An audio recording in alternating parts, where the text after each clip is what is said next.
అందరిలా రొటీన్గా మాట్లాడడం నాకు నచ్చదు. కానీ వెరైటీగా నేనేం చెప్పాలనుకుంటున్నానో మీకు తెలుసా? ఏం చెప్పాలనుకుంటున్నానో తెలుసా? ఈరోజు నేనేం చెప్పాలనుకుంటున్నానంటే డేటా లోడింగ్ ఇన్ స్నోఫ్లేక్. డేటాను మనం స్నోఫ్లేక్లో ఎలా లోడ్ చేసుకోవాలనేది ఈరోజు మనం ఈ వీడియోస్లో చెక్ చేద్దాం.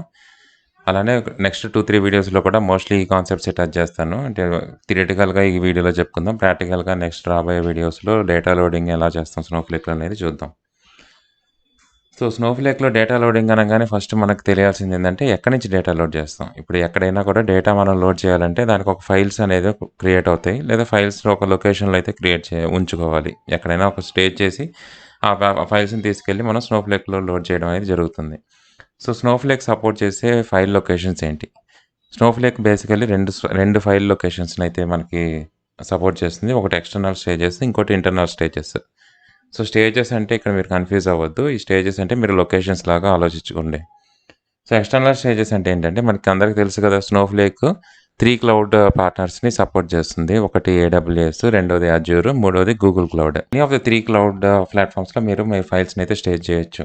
అమెజాన్ S3 అయితే మీరు S3 బకెట్స్లో కానీ, అజూర్ అయితే అజూర్ కంటైనర్స్లో, గూగుల్ క్లౌడ్ అయితే మనకి గూగుల్ క్లౌడ్ బిగ్క్వైరీలో కానీ మీరు ఫైల్స్ని అయితే స్టోర్ చేసి అక్కడ నుంచి మీరు స్నోఫ్లేక్లోకి డేటా లోడ్ చేయొచ్చు. ఇంటర్నల్ స్టేజెస్ కూడా అవైలబుల్ ఉంటాయి. ఇంటర్నల్ స్టేజెస్ కూడా 3 రకాల స్టేజెస్ ఉన్నాయి: user, table, named stage. User అంటే ప్రతి యూజర్, మీరు స్నోఫ్లేక్లో క్రియేట్ అయ్యే ప్రతి యూజర్కి కూడా ఒక యూజర్ స్టేజ్ అనేది ఆటోమేటిక్గా క్రియేట్ అవుతుంది. ఆ యూజర్ స్టేజ్లో యూజర్ ఫైల్స్ని స్టోర్ చేసుకోవచ్చు, అలానే మల్టిపుల్ టేబుల్స్ని లోడ్ చేయొచ్చు. యూజర్ స్టేజ్కి ఒక ఎగ్జాంపుల్ లాగా తీసుకోవాలంటే ఎలా తీసుకోవచ్చు అంటే, విండోస్లో మనం ఒక యూజర్ లాగిన్ అవ్వగానే మనకి విండోస్ C డ్రైవ్లో యూజర్స్ ఒక ఫోల్డర్ క్రియేట్ అవుతుంది కదా ఆ పర్టికులర్ యూజర్కి. అలాగే స్నోఫ్లేక్లో కూడా ఒక యూజర్ క్రియేట్ అయినప్పుడు ఆ యూజర్కి యూజర్ స్టేజ్ అనేది అయితే క్రియేట్ అవుతుంది.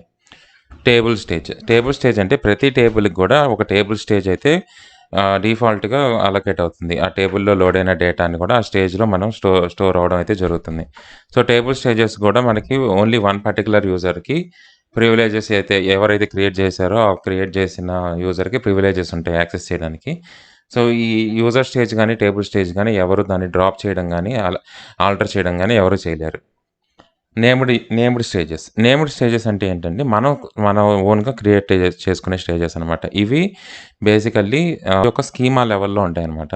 సో ఆ స్కీమాలో మీరు ఒక డేటాబేస్లో మీరు ఒక స్టేజ్ క్రియేట్ చేసి ఒక మల్టిపుల్ యూజర్స్, 2-3 యూజర్స్కి మీరు ప్రివిలేజ్ ఇస్తే ఆ 2-3 యూజర్స్ కూడా ఆ ప్రివిలేజెస్ యూజ్ చేసుకొని మీరు క్రియేట్ చేసిన నేమ్డ్ స్టేజెస్లో ఫైల్స్ని అయితే లోడ్ చేసుకోవచ్చు. లోడ్ చేసుకున్న ఫైల్స్ని మల్టిపుల్ టేబుల్స్లో కూడా లోడ్ చేయొచ్చు.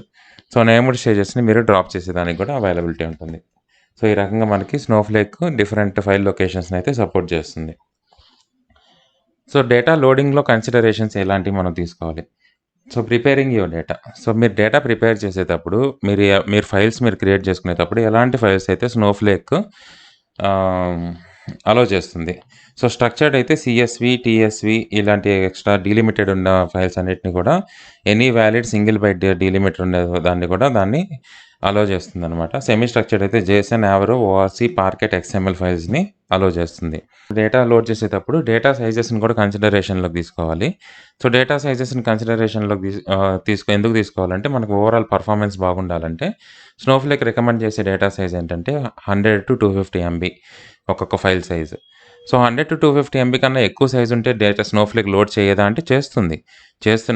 ఇప్పుడు ఒక 1 GB ఫైల్ ఉందనుకోండి, 1 GB ఫైల్ కూడా లోడ్ చేస్తుంది స్నోఫ్లేక్. కానీ దానిలో ఏదైనా ఇష్యూస్ వచ్చినప్పుడు, ఏదైనా ఎర్రర్స్ మీరు హ్యాండిల్ చేయాలన్నప్పుడు కొంచెం డిఫికల్ట్ అవుతుంది. ఒక విషయం మనం గుర్తుపెట్టుకోవాల్సింది ఏంటంటే సెమీ స్ట్రక్చర్డ్ డేటాని వేరియంట్ డేటా టైప్లో మనం లోడ్ చేయడం అయితే జరుగుతుంది. ఆ వేరియంట్ డేటా టైప్కి ఒక రోకి 16 MB సైజ్ మాత్రమే అది లోడ్ చేసుకోగలదు. మోర్ దాన్ 16 MB సైజ్ అయితే వేరియంట్ డేటా టైప్స్ లోడ్ చేయలేదు ఒక రోకి. Next planning a data load. So మీరు ప్లాన్ చేసుకోవాలి డేటా లోడ్. ఇందాక అనుకున్నట్టు మన ఫైల్ని ఎక్కడ పెట్టాలి, ఒక స్టేజ్లో పెట్టాలంటే ఒక స్టేజ్ క్రియేట్ చేసుకోవడం. ఓకే, నేను ఇక్కడ చూపించిన ఎగ్జాంపుల్ అయితే ఒక S3 స్టేజ్ ఒకటి క్రియేట్ చేశాను, Amazon S3 stage. So, stage చేసుకున్నాక పుట్ ఫైల్ అంటే దాన్ని ఫైల్‌ని అయితే ఆ స్టేజ్‌లో నేను ప్లేస్ చేసుకుంటున్నాను. తర్వాత నా టేబుల్‌లోకి లోడ్ చేసుకుంటున్నాను. సో, ఒక ప్లానింగ్‌తో వెళ్ళాలనమాట. మనం ఒక స్టేజ్ లొకేషన్ క్రియేట్ చేసుకోవడం, దానిలోకి ఫైల్స్‌ని లోడ్ చేయడం, లోడ్ చేసిన ఫైల్స్‌ని కాపీ కమాండ్స్ తోటి తీసుకునేలాగా మనం ఒక ప్లానింగ్ అయితే ఉండాలి డేటా లోడింగ్‌కి. So, staging data. మీరు ఫైల్స్ అన్నిటిని స్టేజ్ చేసేసారు. సో, ఫైల్స్ స్టేజ్ చేసిన డేటాను ఎలా కాపీ చేసుకుంటారు? ఒక మల్టిపుల్ ఫైల్ నేమ్స్ ఒక టేబుల్‌లోకి ఇప్పుడు స్టూడెంట్ టేబుల్‌లోకి స్టూడెంట్ టైప్ డేటా మాత్రమే లోడ్ అవ్వాలి. సో, అప్పుడు స్టూడెంట్ మీరు ఆల్రెడీ మనం అనుకున్నట్టు 100-250 ఎంబీతో ఒక 10 ఫైల్స్ క్రియేట్ చేశారనుకోండి. ఆ 10 ఫైల్స్‌ని ఫైల్ నేమ్స్ ఇచ్చి కూడా మీరు ఇలా సేవ్ చేయొచ్చు. లోడ్ చేయొచ్చు. లేదు అంటే ప్యాటర్న్ యూజ్ చేసి కూడా మీరు స్టూడెంట్ అనే ప్యాటర్న్ ఉన్న ఫైల్స్ అన్నీ నాకు స్టూడెంట్ టేబుల్‌లో లోడ్ అవ్వాలి అనుకున్నప్పుడు ఆ నేమింగ్ ప్యాటర్న్ కూడా మీరు ఇక్కడ ఇచ్చి టేబుల్‌లోకి లోడ్ చేయొచ్చనమాట కాపీ ఇంటూ కమాండ్‌లో.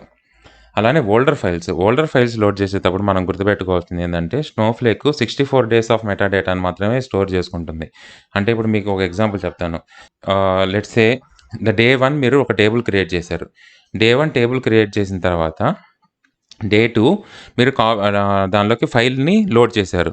లోడ్ చేసిన తర్వాత 64 డేస్ వరకు ఎటువంటి యాక్టివిటీ జరగలేదు. 64 డేస్ తర్వాత ఫైల్ అనేది ఏదైతే ఉందో, లేకపోతే టేబుల్ ఏదైతే ఉందో దాని మెటా డేటాని కోల్పోతుంది. కోల్పోయిన తర్వాత మీరు మళ్ళీ దాన్ని ఆఫ్టర్ 64 డేస్ మీరు ఆ ఫైల్‌ని మళ్ళీ రీలోడ్ చేస్తే డా మనకు స్నోఫ్లేక్ యాక్సెప్ట్ చేయదనమాట. స్నోఫ్లేక్ కాపీ కమాండ్ ఫైల్‌ని లోడ్ చేయదు. సో, అలాంటప్పుడు మీరు లోడ్ అన్‌సర్టెన్ ఫైల్స్ అనే కమాండ్‌ని మీరు యాక్టివేట్ చేసుకోవాల్సుంటుంది. అలానే ఫోర్స్ కమాండ్ కూడా మీరు యాక్టివేట్ చేసుకోవచ్చు కాపీ యాక్టివిటీలో. సో, అప్పుడేం చేస్తుందంటే load uncertain files command check చేసుకుంటే అక్కడేం చేస్తుందంటే దానికి చెక్ చేస్తుందనమాట. ఆల్రెడీ మెటా డేటా అవైలబుల్ ఉందా లేదా అని చెక్ చేసి మెటా డేటా లేదు అంటే అన్‌సర్టెన్ ఫైల్ అయినప్పటికీ లోడ్ చేస్తుంది డేటాని. అదే ఫోర్స్ అనుకోండి. ఫోర్స్ కమాండ్ యూజ్ చేస్తే ఫోర్స్ లోడ్‌లో మెటా డేటాని అసలు చెక్ చేయకుండా డైరెక్ట్‌గా ఫైల్‌ని లోడ్ చేసేస్తుంది. సో, ఇదొకటి కన్సిడరేషన్ పెట్టుకోవాలి. సో, ఇంకో ఎగ్జాంపుల్ చూడండి. ఇంకో ఎగ్జాంపుల్ అసలు మీరు టేబుల్ క్రియేట్ చేయలేదు. ఫైల్‌ని తీసుకొచ్చి స్టేజ్ చేశారు. ఫైల్‌ని స్టేజ్ చేసిన 64 డేస్ తర్వాత టేబుల్ క్రియేట్ చేశారు. టేబుల్ క్రియేట్ చేసి మీరు ఫైల్‌ని లోడ్ చేశారు. కానీ ఇక్కడ ఆల్రెడీ 64 డేస్ అయిపోయింది ఫైల్ మనం తీసుకొచ్చి. అయినప్పటికి కూడా టేబుల్ క్రియేట్ చేసింది ఇది న్యూ టేబుల్, న్యూ ఎంటిటీ కాబట్టి, న్యూ ఎంటిటీ క్రియేట్ చేసిన 64 డేస్ లోపల జరిగే ఇనీషియల్ లోడ్ కాబట్టి, అప్పుడు కాపీ కమాండ్ వర్క్ అయ్యి మీరు 64 డేస్ కన్నా ఓల్డ్ ఫైల్‌ని మీరు లోడ్ చేసినప్పటికి కూడా file meta data already lose అయిపోయినప్పటికి కూడా డేటా లోడ్ అవుతుందనమాట.